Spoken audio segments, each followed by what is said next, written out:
The hardest part of loving someone isn't sacrificing everything for them.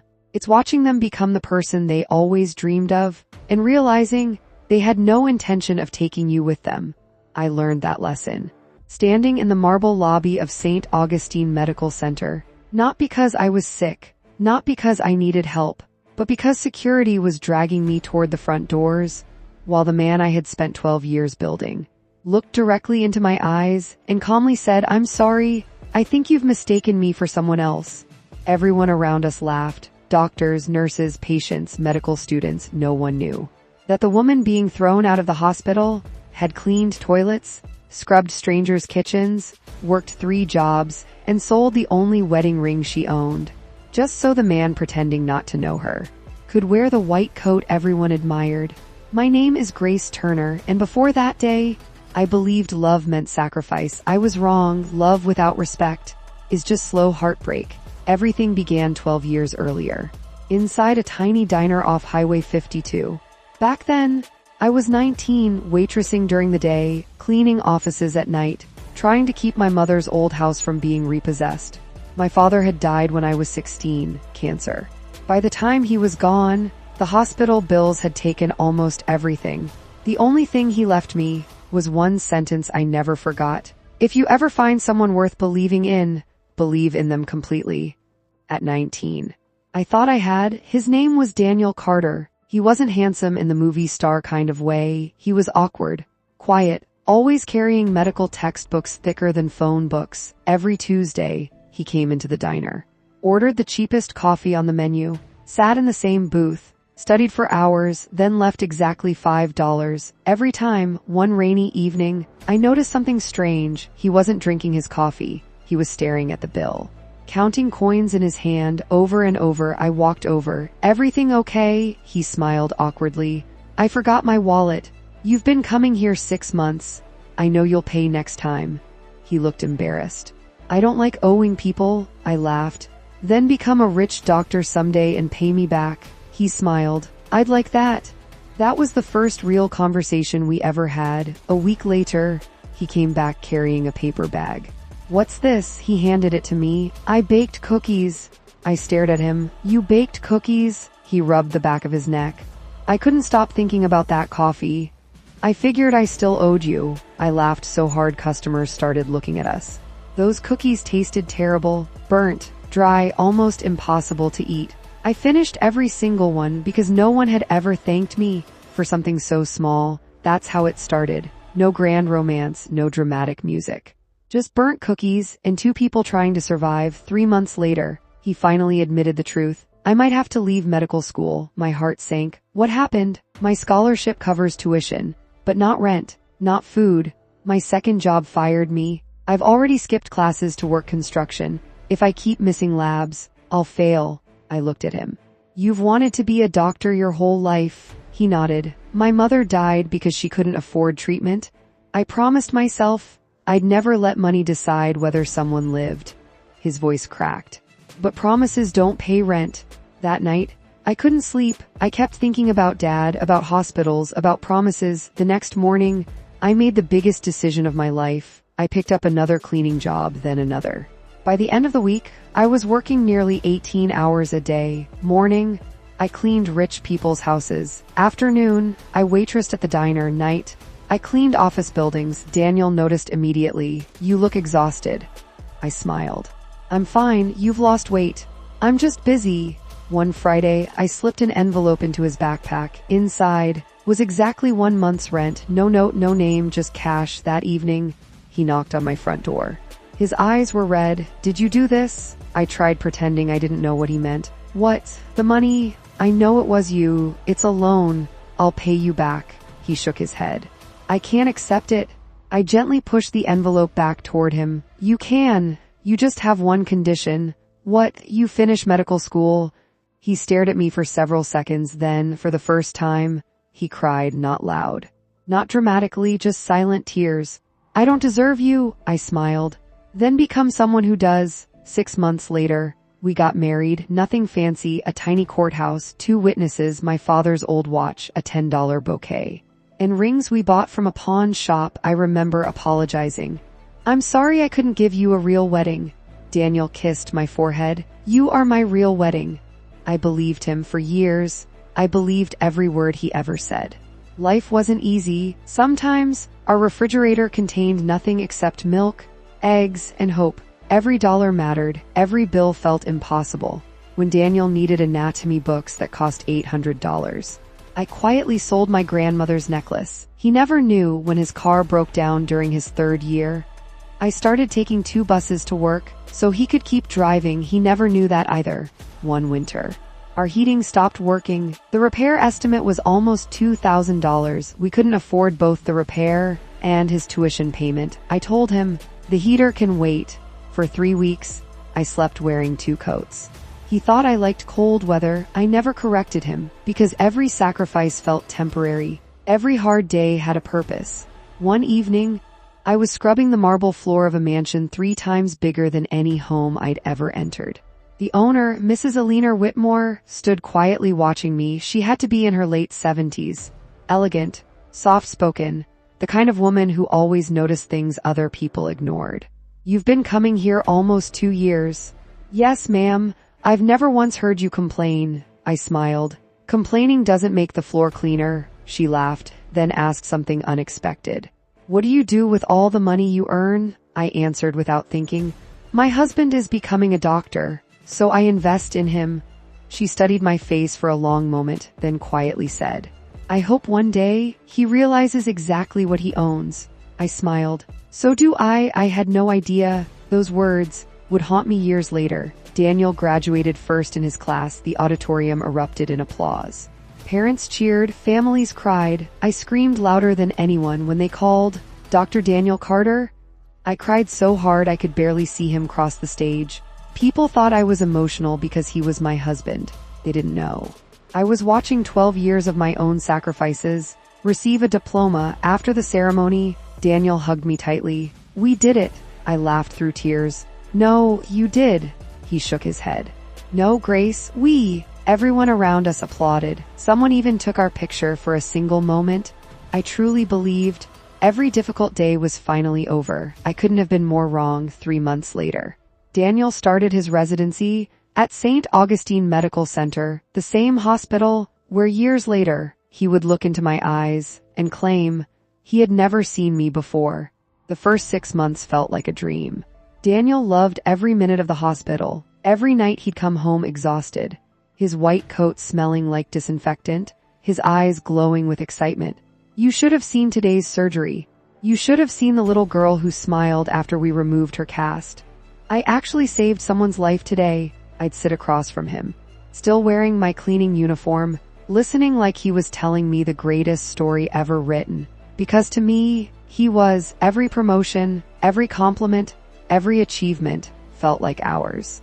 I never cared that nobody knew my name. I only cared that his future kept getting brighter. One evening, I surprised him with dinner, nothing expensive, just homemade lasagna, his favorite, candles on the table, a tiny chocolate cake. He walked in, looked at everything, then checked his watch. I'm sorry, what? I forgot. Forgot what? The chief invited all the residents to dinner. He loosened his tie. I have to go, I smiled. It's okay, you've worked hard. Go, he kissed my forehead. I'll make it up to you. The food stayed on the table until midnight. The candles melted completely. He came home after 1 a.m. I didn't want to wake you. I pretended to be asleep. That was the first dinner we missed together. It wouldn't be the last. Weeks turned into months. The hospital became his whole world. Every conversation started with, my attending said, the board wants, the donors are, the surgeons think. Slowly, our life stopped being about us. It became about his career. I didn't complain. I knew residency was difficult. Everyone said doctors disappeared for a few years. I told myself, things will get better. One Saturday, Mrs. Whitmore invited me to have tea instead of cleaning. I've watched you for years. She poured tea into 2 delicate cups. Tell me something honestly. Of course. When was the last time your husband asked how your day was? I laughed. He's just busy. She didn't smile. I didn't ask if he was busy. I searched my memory. Yesterday, last week, last month.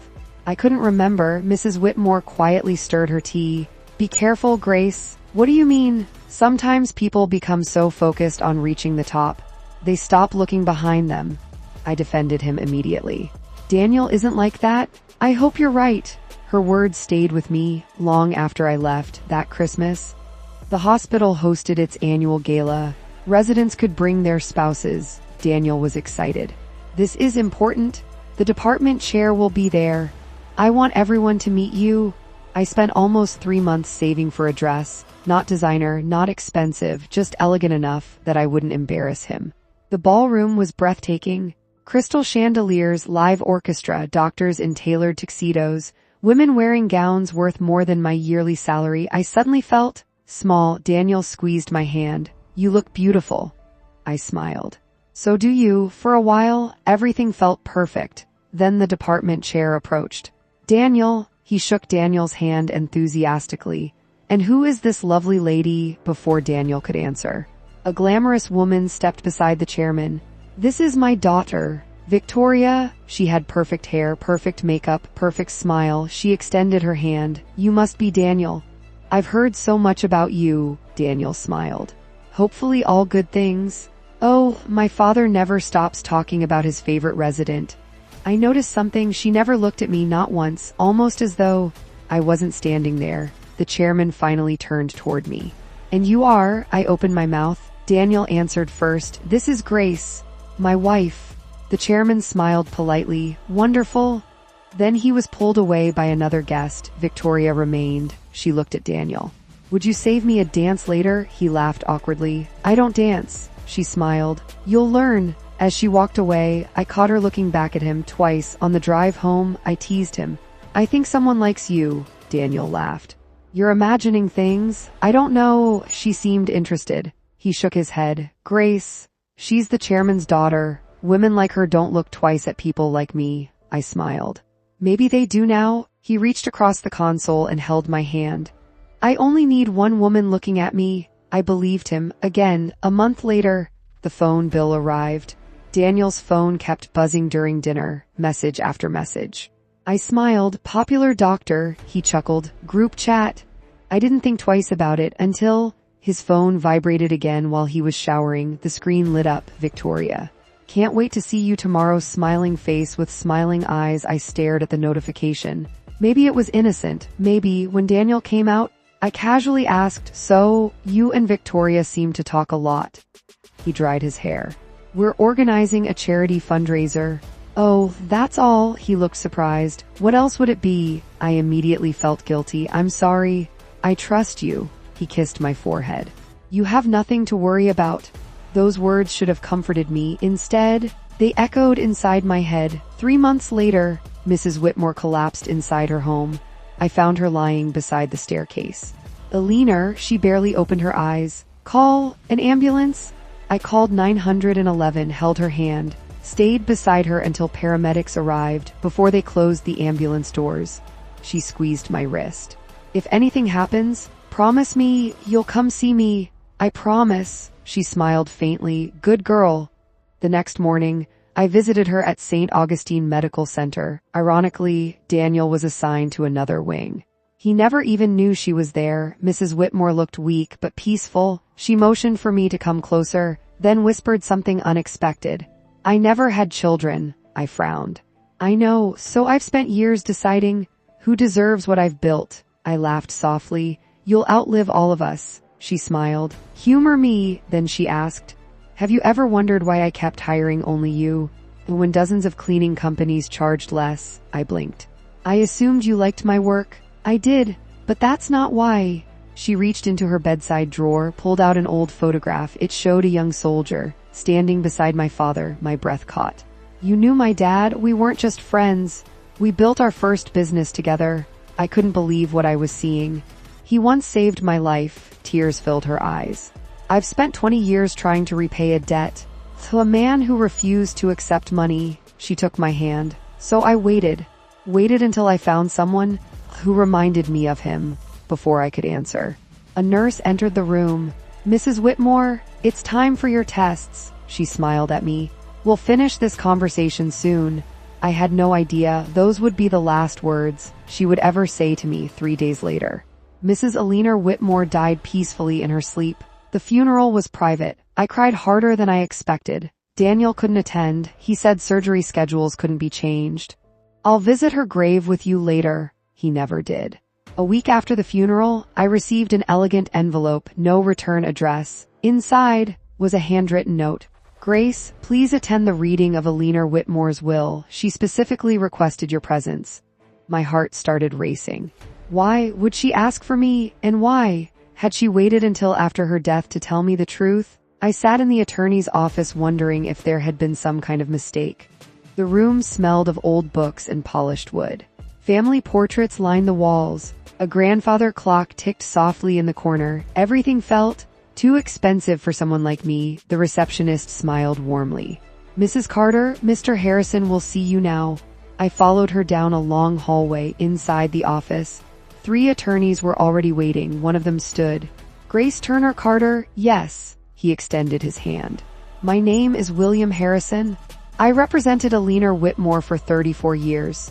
He invited me to sit, then looked directly into my eyes. Before we begin, I need to ask you one question. I nodded. When was the last time someone did something kind for you, without expecting anything in return? The question caught me completely off guard. I searched my memory. I couldn't think of anyone. Finally, I smiled sadly. I honestly don't remember. William slowly nodded. Eleanor thought you might say that. He opened a thick leather folder. Inside was Mrs. Whitmore's handwritten will. He adjusted his glasses. I'll summarize the important parts. I listened carefully. The Whitmore estate includes several commercial properties, investment portfolios, a charitable foundation, and Whitmore Property Management. The numbers sounded unreal. Millions, then tens of millions. I barely understood any of it. Finally, he turned another page. There is one personal instruction. He looked at me. Eleanor requested that this section be read privately. The other attorneys quietly left the room. William unfolded another document. To my dear Grace, my chest tightened. If you're hearing this, then I'm finally with your father again. Tears instantly filled my eyes.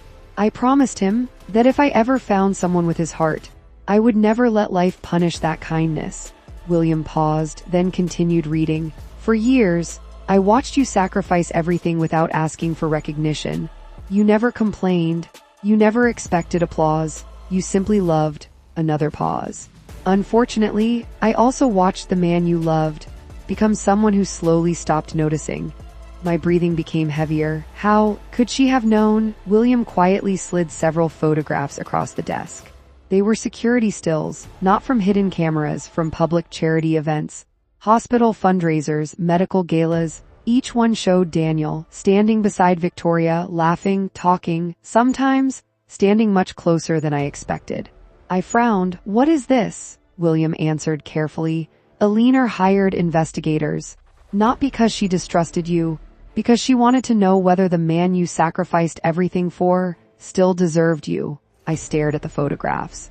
None of them showed anything inappropriate, nothing that proved betrayal, but something felt different. Daniel smiled in those pictures, the way he used to smile at me. William folded his hands. Eleanor never accused your husband of infidelity, but she believed ambition changes people long before temptation does. He handed me one final envelope. This is yours. I opened it slowly. Inside was a personal letter, along with one legal document. At first, I didn't understand what I was reading. Then my eyes reached the highlighted line. Beneficiary Grace Turner Carter, ownership transfer. 40% of Whitmore Property Management. Estimated current value $38 million. I nearly dropped the papers. There has to be a mistake. William smiled gently. There isn't. I clean houses. I barely finished community college. I'm not a businesswoman. Eleanor disagreed. I can't accept this. You already have. What? Ownership transferred the moment she passed away. I couldn't speak. $38 million. The number didn't even feel real. William continued. Eleanor also left very specific instructions. What instructions? For 1 year, you are forbidden from telling anyone. Not your husband. Not your friends. No one. I blinked. Why? He handed me another handwritten page. Grace, if people suddenly respect you because they discover your wealth, then they never respected you at all. Spend 1 more year watching carefully. The truth always reveals itself. When people believe you still have nothing. A chill ran down my spine. Those words sounded strangely familiar, almost like something my father would have said. I quietly folded the letter. I'll honor her wishes. William smiled. I knew you would, as I left the office. My phone rang. Daniel. Hey, his voice sounded rushed. Grace, I won't be home tonight. Oh, emergency surgery? No, the hospital board invited several residents to dinner. It could help my career. I forced a smile. Of course, good luck. He hung up after less than 30 seconds. He never asked where I'd been. He never asked how my day went. He never noticed that my entire life had changed. That evening, I drove past St. Augustine Medical Center. The parking lot was full. Doctors in suits walked toward the banquet hall. I spotted Daniel through the glass entrance. He looked handsome, confident, successful. Then Victoria walked beside him. She adjusted his tie. He laughed. She touched his shoulder a little longer than necessary. I felt something inside me crack, not because they were holding hands. They weren't, not because they kissed. They didn't, but because Daniel never stepped away. Instead, he smiled. Exactly the same smile he used to save for me. I quietly drove home without letting him know I'd been there. Over the following months, his world kept growing. Mine became quieter. I secretly attended business classes recommended by William Harrison. Accounting, leadership, corporate law, real estate. Every Tuesday night, after finishing my cleaning jobs, no one knew, not even Daniel. During the day, I still scrubbed kitchens. At night, I learned how companies were built and how they collapsed. For the first time in years, I was investing in myself. One Friday evening, Daniel came home carrying a brand new designer suit. I smiled. That's beautiful. It was a gift. From who? The hospital. I nodded, then noticed the label. It wasn't from the hospital. It came from one of the most expensive boutiques in the city. A tiny card accidentally slipped from the pocket. For the future chief of surgery, Victoria. Daniel quickly grabbed it. His face changed. I forgot she included that. You forgot? It's nothing. She gave everyone gifts. I simply smiled. Okay, but deep inside, for the very first time, I stopped defending him, because the hardest part wasn't the expensive suit. It wasn't Victoria. It wasn't even the lie. It was realizing I had spent 12 years building a man who no longer felt guilty about hiding things from me, and I still had no idea that the worst humiliation of my life was only weeks away. One Thursday morning, I woke before sunrise. Daniel was already getting dressed. His new suits had become normal. His old coffee-stained sweaters had quietly disappeared. He adjusted his cufflinks in the mirror. Big day? I asked. He smiled. The hospital board is announcing a new director of clinical operations. You've been talking about that promotion for months. I know. He grabbed his briefcase. If I get it, everything changes. I walked over and straightened his tie. You've earned it. He kissed my forehead absent-mindedly. I'll call you.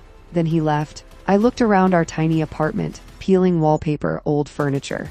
The same kitchen table we'd bought at a garage sale. For years, I'd imagined the day Daniel finally made it. Not because I wanted luxury, but because I wanted us to stop surviving and start living.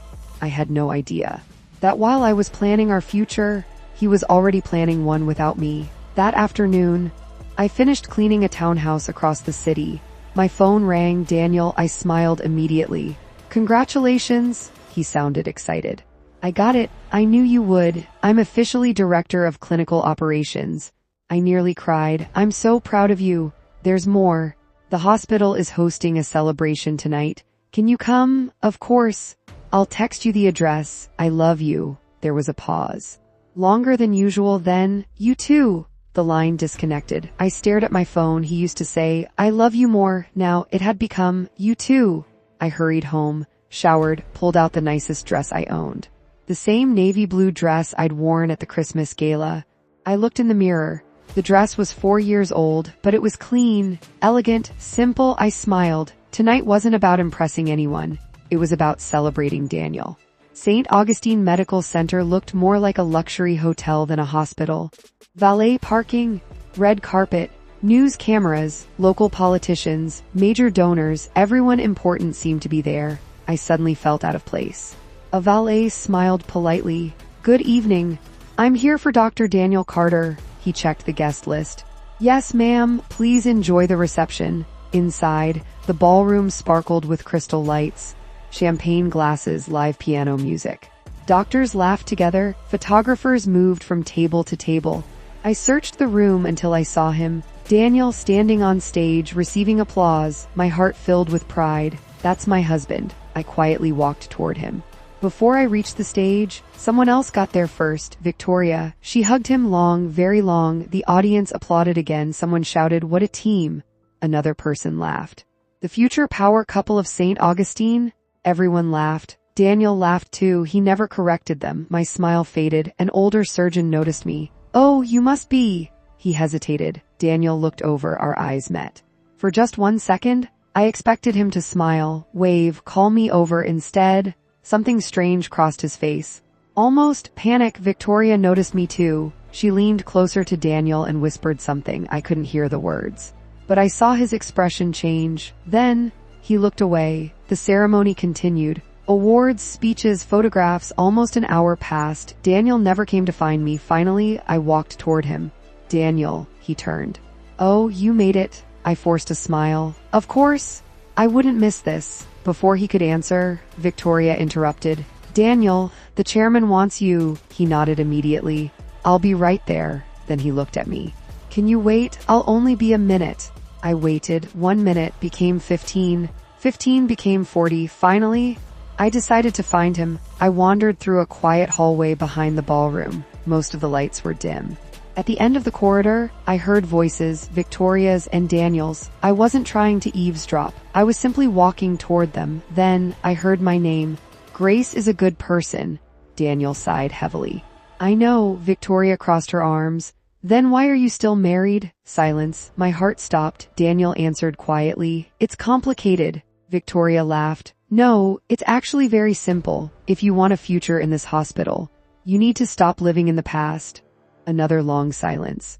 Then Daniel said the one sentence that shattered 12 years of memories. "Sometimes, I wonder if marrying her was a mistake." Everything inside me went numb. I couldn't breathe, couldn't think, couldn't move. Victoria smiled. "I was hoping you'd finally admit that." Daniel looked down at the floor. "I've outgrown that life." She stepped closer. "And she reminds you of it." He didn't answer. He didn't have to. His silence said everything. I quietly turned around. Walked away before they saw me. Every step felt heavier than the last. By the time I reached the parking lot, I could barely see through my tears. I sat inside my old car, hands gripping the steering wheel. 12 years, 3 jobs. Missed birthdays, sold jewelry, cold winters, empty refrigerators. Every sacrifice flashed through my mind. Then, my phone vibrated. "Daniel," I stared at the screen. It rang until it stopped. A text arrived. "Where did you go?" I typed 3 words. "I'm going home." He replied almost instantly. "We'll talk tomorrow." I looked at those words, then slowly locked my phone because deep inside, I already knew tomorrow was going to change everything. The next morning, Daniel came home just before sunrise. I was already awake. 2 suitcases sat beside the front door. He stopped the moment he saw them. "Grace, we need to talk." I nodded calmly. "I agree." He looked relieved. "I'm glad you're being reasonable." Reasonable. That word almost made me laugh. For years, I'd sacrificed everything for him, and now, he wanted me to be reasonable. He sat across from me. Hands folded, avoiding my eyes. "I've changed." "I know. I think we want different things." "I know. I never meant to hurt you." "I know." He finally looked up. "You already know." I smiled sadly. "I heard everything." His face turned white. "The hallway, yes." Silence filled the apartment. Finally, he whispered, "I'm sorry." For a second, I waited for him to say, "I'm choosing you. I'm ending it. I made a mistake." Instead, he quietly removed his wedding ring and placed it on the table. "I think it's over." I stared at the ring, the same ring I'd helped pay for. Using overtime cleaning hotel rooms. 12 years, reduced to 1 sentence. I stood, picked up my suitcase, walked toward the door. Daniel frowned. "That's it." I smiled. "What did you expect? A fight? Tears? Begging? No. I already gave you the best years of my life. I'm not giving you my dignity too." I walked out without looking back. 3 months later, our divorce was finalized. Daniel kept the apartment. I didn't ask for anything. Not the furniture, not the savings, not even reimbursement for the years I'd supported him. William Harrison called me. You understand? You could legally pursue much more. I know. Why aren't you? Because peace is worth more than revenge. He smiled softly. Eleanor would be proud. Over the next year, my life quietly transformed. I sold 2 unused commercial buildings inherited from Eleanor, invested the proceeds, expanded Whitmore Property Management, hired experienced executives, learned every department, every contract, every tenant, every negotiation. I stopped cleaning houses, not because I was ashamed, because I'd finally built something new. Within 18 months, the company doubled in value. Business magazines started noticing. America's most promising female CEOs. From house cleaner to industry leader, they loved the story. They never knew the real story. Meanwhile, St. Augustine Medical Center wasn't doing well. New management, falling donations, budget cuts. Several newspapers reported financial trouble. I barely paid attention until William walked into my office one Monday morning. He placed a thick folder on my desk. You should read this. I opened it. St. Augustine Medical Center, outstanding debt portfolio, pending acquisition. I looked up. What is this? William smiled. The hospital borrowed heavily. They expanded too quickly. They're close to default. So he slid another document toward me. The bank wants to sell the debt. I frowned. What does that have to do with us? William leaned forward. Eleanor quietly invested in the lending institution years ago. If Whitmore Holdings purchases the debt, we effectively control the restructuring. I slowly understood. Not the hospital, its future. I closed the folder. No, William looked surprised. You don't want revenge? I smiled. I don't buy companies to hurt people. I buy them to save them. A week later, Whitmore Holdings legally acquired the debt. The news spread across the business world. Nobody at St. Augustine knew who now controlled their financial future. Then, one rainy Thursday afternoon, my assistant entered my office. Miss Carter, the hospital board is here. Send them in. 6 executives walked inside. Among them, Daniel. He looked exhausted.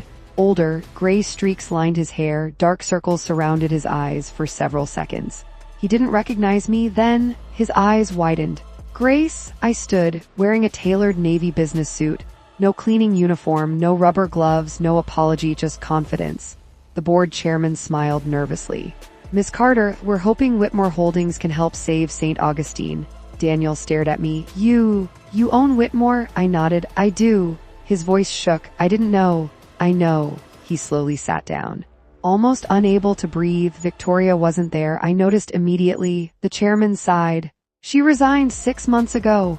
Interesting, Daniel quietly whispered. She left when the promotion stopped. Of course she did. The meeting lasted nearly 3 hours. I reviewed every proposal, every financial report, every restructuring plan. Finally, I stood. I'll approve the rescue package. Relief filled the room, but everyone froze. There are conditions. The chairman nodded quickly. Anything. No layoffs. No cuts to employee health care. No reduction in nurses. No cancellation of community clinics. The executives exchanged surprised looks. Those conditions reduce profits. I smiled. I didn't ask. I informed you. Slowly, every board member agreed. Daniel never spoke when the meeting ended. Everyone left except him. He remained standing near the door. Finally, he whispered, I don't deserve your kindness. No, you don't. Silence. I was arrogant. Yes, I forgot who stood beside me. Yes, tears filled his eyes. I thought success meant leaving my past behind. I looked directly at him. The tragedy wasn't that you left your past. It was that your past was the only reason you had a future. He broke down crying. Real tears, not for losing money, not for losing status, for finally understanding. I'm sorry, Grace. I know, I'd give anything for another chance. I smiled gently. The man I loved would never have asked me to choose between love and success. You became someone else, and I fell in love with someone who no longer existed. He lowered his head. I'll regret that forever. I hope you don't. He looked confused. What? I hope you learn from it. Regret without growth is just another waste. I walked him to the elevator before the doors closed. He asked one final question. Were you planning this all along? I smiled. No, I never planned to become stronger than the person who broke me. I simply refused to stay broken. The elevator doors closed. I never saw Daniel again. 1 year later, St. Augustine became profitable again. Employee satisfaction reached record highs. Free clinics reopened. Scholarship programs expanded. Thousands of families benefited.